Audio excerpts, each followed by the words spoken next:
Iniciamos mais um Papo Aberto pela TV Canção Nova.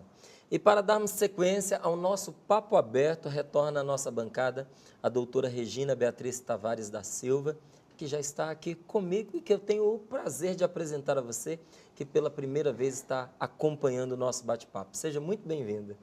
Satisfação toda minha de retornar ao seu programa, Márcio. Passou bem desde o nosso último encontro? Passei muito bem. Depois de estar aqui é sempre um prazer, então o retorno, maior satisfação ainda. Nós deixamos aberto uma questão e justamente por isso estamos aqui novamente, porque a gente tinha conversado que recentemente você apresentou a tese sobre a reprodução assistida entre pessoas do mesmo sexo, não é? Então, em primeiro lugar, uma curiosidade. Por que você escolheu esse tema para o seu trabalho? Escolhi esse tema por duas razões. Primeiramente, porque a reprodução assistida é um tema que, por si só, já merece uma análise aqui no nosso país, no Brasil. Esse tema da reprodução merece uma análise e merece uma divulgação, como você está dando oportunidade agora nesse programa, para que o público entenda que isso não é mais uma teoria. O que há uns anos atrás poder-se-ia imaginar que a reprodução assistida, ou seja, aquele procedimento de reprodução artificial feita por médicos em laboratórios, seja na barriga da mulher, seja in vitro, seja fora do corpo da mulher, né, no chamado vidro, né, ou proveta, né, o chamado bebê de proveta, era algo raro, algo excepcional, algo que não tinha a aplicação que hoje tem. Hoje, para que você tenha uma ideia, e o público também, os serviços públicos, inclusive os serviços públicos, têm serviços de reprodução assistida, ou seja, de bebês de proveta. Então, isso está acessível até mesmo à parte mais pobre da população. Exatamente. É claro que no serviço público, com as dificuldades inerentes à prestação de serviços públicos, né, que não é igual à prestação de serviços privados, isso é uma realidade, que a gente espera que o Brasil evolua em todos os serviços públicos de saúde, né, mas já existe no Brasil em serviços públicos. E na rede particular existe um número imenso de clínicas, imenso, no nosso país, em todos os estados brasileiros, que aplicam as técnicas de reprodução assistida ou reprodução medicamente assistida ou bebê de proveta, ou seja, é uma técnica que se tornou até popular.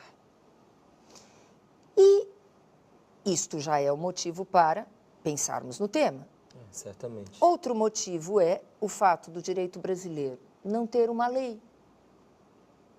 O Brasil não tem lei sobre reprodução assistida. E toda a regulamentação desse tema é deixada nas mãos dos médicos, ou seja, daqueles que têm o maior interesse na técnica, na sua ampliação, na liberdade da sua utilização, porque é uma questão aí de ordem econômica. É uma questão de ordem empresarial, uma empresa médica. Certo. Existem, portanto, somente normas de deontologia. O que são normas de deontologia? São normas que dizem respeito aos médicos, porque são feitas pelos médicos. Como existem as normas de deontologia dos advogados, dos jornalistas, dos engenheiros, dos arquitetos, existem as dos médicos. Dizem respeito aos médicos e são feitas pelos médicos. Pois bem, a última resolução é a resolução 2013, de 2013. Então, é um número muito fácil de gravar.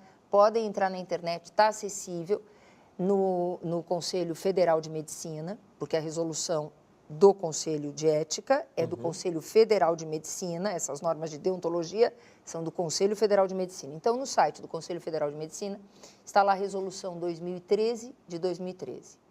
E nessa resolução, apresentada pelos médicos, portanto, pouco tempo após uma inovação que fizeram, de 1 ou 2 anos atrás, antes de 2013, liberaram praticamente de maneira absoluta a utilização das técnicas de reprodução assistida, inclusive para pessoas e casais que vivem numa relação homossexual. E, diante de uma série de conferências de que participei, palestras que dei, cursos na Faculdade de Direito da Universidade de Lisboa, eu fui estudar o direito português. No direito português eu encontrei a situação exatamente oposta. Existe lei bem feita, lei realmente com aplicação erga omnes em relação a todos, e não lei médica, e não somente normas de deontologia, que veda, que proíbe a reprodução assistida entre pessoas, em casais formados entre pessoas do mesmo sexo. Mesmo sexo. Só para a gente entender como é que isso acontece, porque, por exemplo, entre duas mulheres, a gente já imagina, porque se uma delas é fecundada, ela pode dar vazão ao desenvolvimento daquela gravidez e ter, como qualquer mulher, aquela criança dentro do relacionamento. Mas quando se trata de reprodução assistida entre dois homens, isso acontece como? Quais são as possibilidades? Por meio da chamada barriga de gestação, barriga de aluguel ou gestação de substituição. Tem vários nomes. Barriga de aluguel, gestação de substituição. Não se pode falar em aluguel segundo os princípios gerais do direito, inclusive do direito brasileiro, porque não há lei, mas há princípios gerais. Dentro dos princípios gerais, não se pode alugar uma parte do corpo. Não se pode vender o cabelo, não se pode vender o sangue, não se pode alugar uma barriga. Então, essa é uma vedação geral para todas as partes do corpo. Certo. Né? Não significa que haja lei para reprodução assistida, anote bem. Certo. Então, pelos princípios gerais, é impossível alugar, mas, em sã consciência, imagine uma pessoa durante 9 ou 10 meses, porque na verdade são 10 meses completos, gerando uma criança e depois entregá-la a outras pessoas. Né? Será que sempre isto será um ato de gratuidade, com gratuidade, sem uma paga, sem um preço?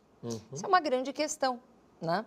Que, obviamente, quando o Conselho Federal de Medicina regulamenta a gestação de substituição ou barriga de, digo eu, comodato, né? Porque seria uma sessão gratuita, diz que é vedada, né? a paga, né? O pagamento, certo. O preço, né? Que seria um contrato gratuito. Mas uma coisa é o que diz uma norma de deontologia, outra coisa é o que, na prática, tem uma lógica. Tem uma lógica. Mas só voltando, Márcio, rapidamente àquela minha parte primeira da exposição, por que eu escolhi portuguesa. isso? Porque conheci aí a lei portuguesa e fiz uma comparação na minha tese de pós-doutoramento entre o direito brasileiro e o direito português. Porque aqui no Brasil é muito corrente a seguinte fala: se a união homossexual, ou chamada também homoafetiva, é permitida pelo Supremo Tribunal Federal, num acórdão famoso que todo mundo sabe, que disse o seguinte, basicamente: o Código Civil tem que ser interpretado no capítulo da união estável como aplicável aos gays. Certo. Basicamente é isso. Em palavras, digamos assim, mais acessíveis. Depois veio uma resolução do CNJ que autorizou o casamento civil entre pessoas do mesmo sexo, que é uma entidade familiar, que não é no papel, mas é no plano dos fatos que ela acontece. Por que é que não é possível a adoção de gays? Por que não é possível reprodução assistida de duas pessoas do mesmo sexo? E aí, olhando o direito português e também o direito francês, que vai na mesma linha, certo. Ou seja, grande parte do direito europeu, porque na Europa nós temos que convir o direito francês e o direito português, são dois ramos importantíssimos do direito na Europa. Pensei eu, é possível autorizar até casamento e união estável, porque isso está consolidado no nosso ordenamento. Né? Sei que não bem consolidado. Por quê? Porque, na verdade, o Poder Legislativo é que deveria ter apreciado, analisado e aprovado ou não uma lei do casamento gay. Certo. No Brasil fez-se um caminho que é um caminho, digamos assim, que não é um caminho constitucional, porque cada poder tem sua competência. Certo. Então, o Poder Legislativo tem uma competência, o Poder Judiciário tem uma competência, o Poder Executivo tem outra competência, isso está na Constituição. Se a competência para implementar o casamento entre pessoas do mesmo sexo no Brasil é do Poder Legislativo, e o é, do Poder Legislativo, do Congresso, isso deveria ter sido respeitado. Deveria ter sido respeitado. A gente não pode negar, existem muitos casamentos que estão sendo celebrados entre pessoas do mesmo sexo, e existem uniões estáveis entre pessoas do mesmo sexo no Brasil, ainda mais depois desta desta possibilidade aberta pelo Poder Judiciário. Mas entre as duas pessoas que tenham direitos, que tenham deveres, tanto em vida quanto após a morte. A questão se coloca quando envolve uma criança. Uma terceira pessoa. E uma terceira pessoa, Márcio, incapaz de decidir. Uma criança não pode escolher se é adotada por um casal heterossexual ou homossexual, onde é que ela gostaria de ficar. Ou seja, ela é levada, ela é conduzida a um casal, seja gay, seja de um homem e uma mulher. Quando se fala da reprodução assistida, é mais grave. Porque quando se pensa em criança, já temos que refletir muito sobre o preconceito da sociedade, se essa criança ficará adaptada ou não. Não que os gays vão maltratar a criança, não é nada disso. Sim. Nada disso. Devem tratar, até, imagino eu, melhor uma criança do que um casal heterossexual. Não coloco em dúvida. Mas o problema é o que a sociedade aceita ou não aceita e os prejuízos para esta criança no decorrer da sua formação e da sua vida. Ou seja, já vai ser uma criança que vai ter um emblema. É filho de um casal gay. E neste emblema, este emblema não será honorífico, este emblema será pejorativo. Sabemos, é uma realidade, não adianta querer colocar um pano em cima e dizer está tudo bem, o Brasil aceita o casamento gay, a sociedade, portanto, aceita o casamento gay. A sociedade pode até começar a aceitar o casamento gay, mas não aceita filho de gay. E não é só no Brasil. Nos Estados Unidos, Márcio, existe notícia de que naqueles estados, dos Estados Unidos da América, em que o casamento gay ele foi implementado há mais tempo, com a possibilidade plena de adoção e de reprodução assistida, formaram-se guetos. O que significa isso? Como as crianças não se adaptavam na convivência com os filhos dos casais heterossexuais ou a recíproca era verdadeira, formaram-se isolamentos com escolas, centros de saúde, centros de lazer. Para quê? Para tirar essas crianças do preconceito, mas isso não é saudável. Pois é. É o isolamento, né? Como é que essas crianças vão crescer? Quer dizer, marginalizadas desde o início. Exatamente. Nenhuma das soluções serve. O que serve é que as pessoas ponham a mão na consciência e pensem. Eu digo as pessoas, o poder legislativo, eu digo o poder executivo, eu digo o poder judiciário, eu digo todos, em especial hoje em dia o poder judiciário, que põe a mão na consciência e diga: eu não posso pensar num casal gay como num casal entre pessoas do mesmo sexo quando se trata de envolvimento de uma criança. E na reprodução assistida, como eu comentava com você, é ainda mais grave, porque aí é uma procriação programada. Não é que tem uma criança abandonada que foi parar numa casa em que havia 2 homens ou que havia 2 mulheres que conviviam. Ela foi desenvolvida para isso. Programada. Programada. E daí você entra no que se chama hoje em dia, tem uma teoria bonita no direito, que se diz do adultocentrismo. O adulto como centro de tudo. Esquecendo-se que existe um outro ser que é indefeso, que é incapaz e que precisa ser protegido antes do adulto. Então, se as pessoas optam por um casamento gay, que fiquem por aí. Não queiram envolver outras pessoas querendo uma procriação artificial, ou reprodução artificial, ou uma adoção. Por quê? Porque é uma opção. Pensem antes nesta criança, pensem antes nesse futuro adolescente, neste jovem, o que será dele na sociedade, com uma visão imparcial. Certo. Porque, é claro, a gente imagina um casal gay que tem um filho, tem uma visão parcial. Consulte um psicólogo, o casal gay, consulte um assistente social ou sociólogo, consulte o seu conselho religioso. Consulte antes e acorde para saber o que acontece no país, o que acontece na sociedade e o que será, quanto será prejudicial para essa criança. E foi por isso tudo que eu escolhi esse tema. Além do fato de que se tira dessa criança a oportunidade de seguir a sua orientação natural. Sim. Né? Porque o corpo, ele dá uma orientação para a pessoa. Sim. Você olha para você e você se vê, querendo ou não, o seu corpo é masculino. Você pode, no meu caso, né? O seu corpo é feminino, o seu corpo lhe diz isso.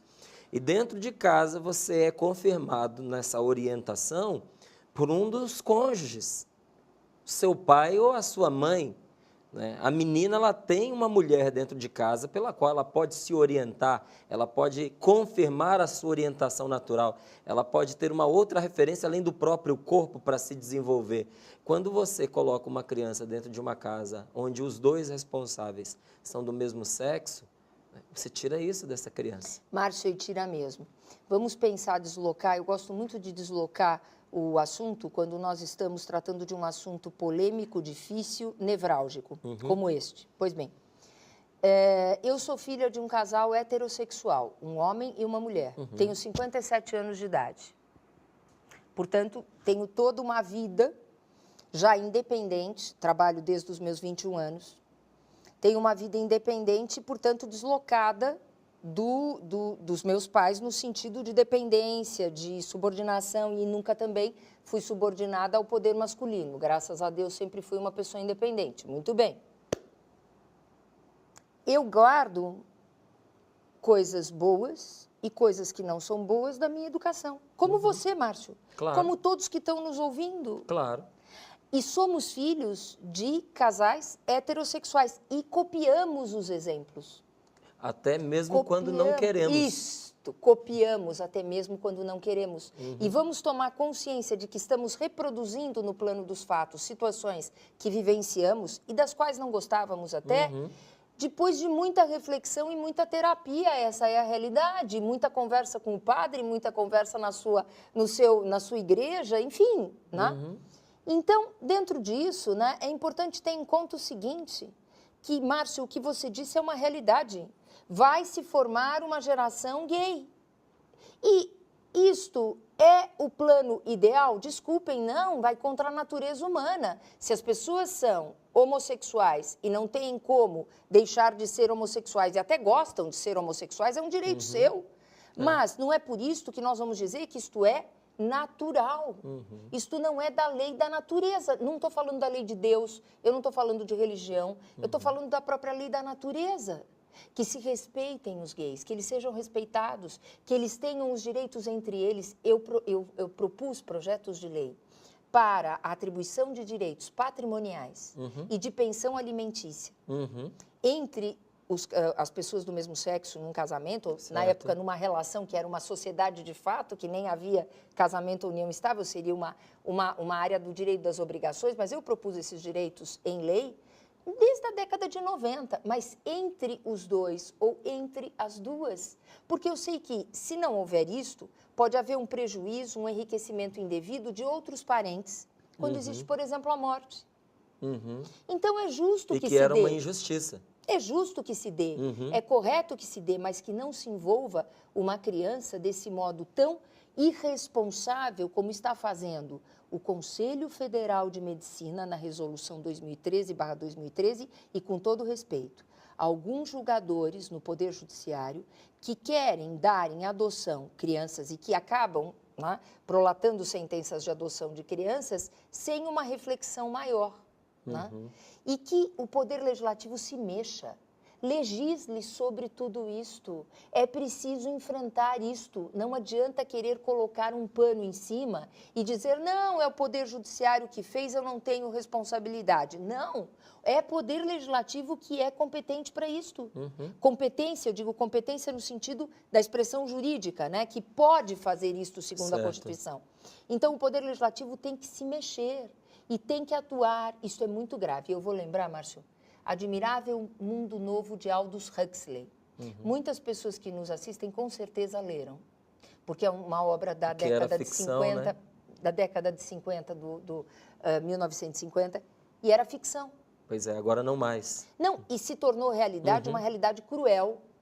Então, esta realidade, hoje em dia, que já não é mais ficção, é lógico que não com os requintes de crueldade, né, do Admirável Mundo Novo de Aldous Huxley, dessa obra de literatura e de ficção. Mas olhamos e relemos esta obra e vemos ali muito do que está acontecendo, desta irresponsabilidade, deste voltar os olhos só para o que é possível na técnica médica, a evolução da medicina, a evolução das tecnologias, a evolução de tudo isto que é muito bom, mas tem uma medida. E a medida... sem contemplar o ser humano como um todo, né? E tem uma medida, tem um limite, e esse limite só pode ser dado por quem? Pelo Poder Legislativo. Certo. É claro que pelo Poder Judiciário também, mas o Poder Legislativo precisa, É obviamente. o órgão competente para isso. Exatamente. Não é? Agora, eu queria saber a sua opinião, primeiro um esclarecimento e depois a sua opinião sobre algo. Não é? O que é de fato a tolerância quando nós falamos em relação à homossexualidade? Porque, de repente, isso virou uma moda, não é? A tolerância é um direito, não é? Mas isso era como que marginalizado, de repente ganhou espaço na mídia, ganhou força de fato, se tornou uma moda, não é? E a gente percebe muitas vezes as pessoas confundindo tolerância com outras coisas. Depois, a gente vai notando, pelo menos nos grupos da sociedade comum, não é, que existe da parte das pessoas um desconforto em relação a esse tema. Não é? As pessoas, muitas vezes, elas se privam dos seus próprios direitos com medo de ferir essa chamada tolerância. Um exemplo concreto. Se eu estiver num shopping e tiver do meu lado, do lado da minha família, estou eu aqui, a minha esposa e os meus filhos, um casal hétero nos amassos, não é? Naqueles beijos bem melosos, não é? Passando dos limites num espaço que é público. Se eu me sentir constrangido, eu vou sair do meu lugar e vou chegar lá e vou dizer, olha, por favor, vocês guardem essas manifestações de afeto para a intimidade de vocês. Como você e sua esposa guardam também. Exatamente. Porque não é? um casal hétero não vai ficar assim em público e não está indene de ser chamado a atenção. E não só eu faria isso. Grande parte da Claro. população o faria. Claro. Mas hoje, quando se trata de um casal homossexual, não me parece que as pessoas tenham a mesma liberdade de abordá-los e de fazer esta correção. E a outra coisa parece que nesse momento de afirmação, essas situações explosivas de afeto, elas se multiplicam nos mais variados lugares, não é? E parece que elas acontecem com mais intensidade nesses ambientes familiares, onde as famílias costumam Sim. frequentar. Então, eu gostaria de saber, o que de fato é tolerância? E a senhora percebe essa mesma coisa? Percebe esse desconforto social e essa reticência, não é, em relação a, de repente, intervir, fazer uma correção, ajudar essas pessoas a se educarem para este convívio em público? Mas, sem dúvida. E esse desconforto, Márcio, que você diz que é da sociedade, que nós vemos sim, eu vejo também, é um desconforto também de juristas. Quando se toca neste tema, a minoria se manifesta de uma maneira espontânea, como eu estou fazendo, sobre o assunto dentro da sua convicção pessoal, que podem ser as mais diversas. Com certeza. As pessoas fogem do tema, as pessoas, alguns não fogem e daí já exageram, né? Digamos assim, no culto ao homossexualismo, não é nem exagero, eu digo, erroneamente cultuam o homossexualismo, que é o que você está dizendo, ou seja, promovem, cultuam e incentivam. A partir do momento que se cultua, se incentiva. Cultuar no sentido, obviamente, amplo, né, dessa expressão, ou seja, incentivam. E dentro disto, né, efetivamente, Márcio, nós temos uma necessidade de que programas como o seu, né, que juristas, inúmeros juristas no Brasil, que até mesmo a nossa Associação de Direito de Família e das Sucessões, que é a ADEFAS, que, se você me permitir, eu gostaria de divulgar mais uma vez o nosso portal ou site, que é o www.adefas, ADFAS, Associação de Direito de Família e das Sucessões. Então, a sigla é adfas.org.br. Nós temos na nossa ADEFAS o campo aberto para este debate, de maneira que todas as pessoas que são voltadas, que têm os seus interesses voltados ao direito, sejam ou não propriamente da área jurídica, ou seja, os psicólogos também, os assistentes sociais, os médicos, os psiquiatras, que possam participar conosco para que nós possamos fazer um grande debate sobre este tema, de modo a que todos falem o que pensam. Porque agora parece que estão todos com a boca fechada, cerrada, como se não se pudesse colocar as situações na sua devida ordem. Então, como você diz, num shopping não se pode chamar atenção, e se fosse um menino e uma menina, ou um moço e uma moça, Poderia. ou um homem e uma mulher, seria chamada atenção. Uhum. Não se pode falar sobre limitações de direitos que são inerentes às opções das pessoas. Uhum. Uma pessoa que é solteira, que não se casa, ou uma pessoa que se separa, mesmo que não seja por opção, mas por circunstâncias da vida, mas sempre tem uma grande dose de opção, a gente sabe disso, Claro.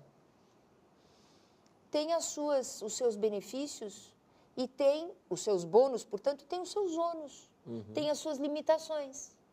As pessoas que se casam têm os seus bônus, têm os seus benefícios, no sentido amplo da expressão, especialmente imaterial, né, de apoio, de consideração, de união, né? Mas tem também os seus ônus, tem os seus sacrifícios, tem suas limitações. A vida é cheia de limitações, hoje em dia parece que tudo pode. Não existe mais a possibilidade de limitar, então o direito serve para quê, Márcio? Pois é. O direito serve exatamente para organizar a sociedade, no sentido não ditatorial. Porque hoje em dia é a ditadura do homoafeto, ou homoafetividade, melhor dizendo. É uma ditadura da homossexualidade. Não. O direito serve exatamente para, dentro de um sentido amplo do que a sociedade pensa e até do que a sociedade exige, regulamentar as mais diversas situações de modo a limitá-las ou conferir-lhe direitos na conformidade dos anseios da sociedade. Não há lei nem há quem. Certo. Não há mais nem há menos. Eu vou lhe dizer o que eu entendo por tolerância nesse sentido, de uma forma prática para mim. Sim. E aí, depois do nosso intervalo, eu gostaria que você dissesse se isso é correto, se não é, e não tem problema nenhum de dizer que não está correto, tá bem? Não é? Então, o que eu entendo muitas vezes quando se diz de tolerância em relação à homossexualidade, ao homossexual, é você não julgar essa pessoa menos pessoa por causa dessa escolha que ela fez. Claro. É você não tirar os seus direitos essenciais por causa de uma escolha, de uma opção sexual. É você não agredir essa pessoa moralmente, psicologicamente e fisicamente. É você não tirar dela oportunidades para uma vida digna, não é? Então, eu penso que isso é a tolerância e que eu não tenho que concordar com essa opção sexual, eu não tenho que colaborar na promoção dessa opção e eu não tenho que ser vítima de uma militância, não é? Porque, às vezes, o que eu noto que acontece é um certo proselitismo, uma militância que vai cercando também os nossos filhos. Não é? Você não vê uma militância para fazer da pessoa hétero, não é? Mas hoje a gente está vendo uma militância de uma proposta homossexual, não é? Eu, como pai, eu não me sinto à vontade com isso. Aliás, me sinto desrespeitado, me sinto muitas vezes lesado com isso que eu estou vendo acontecendo. Não é? Quando, de repente, vejo uma criança que tem uma orientação natural heterossexual sendo educada para a homossexualidade, não para a aceitação do homossexual, mas para a homossexualidade. A nossa produtora está me dizendo aqui que é preciso nós irmos para o nosso intervalo, não é? Se você quiser entrar em contato conosco e acompanhar de uma forma melhor, não é? Basta entrar na nossa página, facebook.com/papoabertocn, e você vai acompanhar com mais detalhes a nossa entrevista. E já voltando ao nosso intervalo, eu gostaria de ouvir a doutora Regina em relação a isso que eu coloquei.